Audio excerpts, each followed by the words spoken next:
Задумайтесь, население Америки в 2012 году 314 миллионов человек. Из них 8 миллионов – долларовые миллионеры.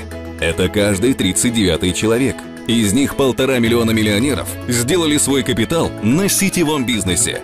Это каждый 5-й миллионер в Америке.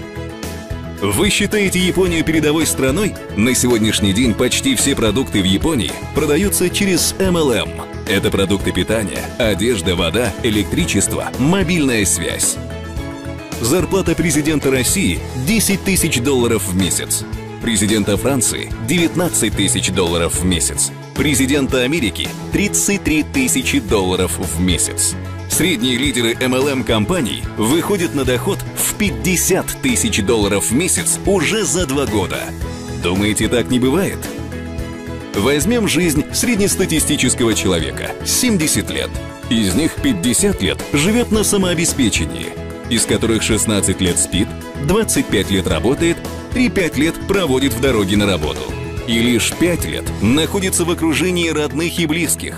Сколько же лет человек по-настоящему счастлив? Только задумайтесь. Тот уровень дохода в сетевом бизнесе, который раньше достигали за 10-20 лет, сейчас новички делают за 1-2 года. Удивляет? Знаете ли вы, что индустрия сетевого бизнеса выпустила самое большое количество миллионеров в мире? Пока вы смотрели этот ролик, 3 человека стали долларовыми миллионерами благодаря сетевому бизнесу. Говорили вам об этом в школе или институте? Если нет, то почему? Очень важно никому об этом не говорить.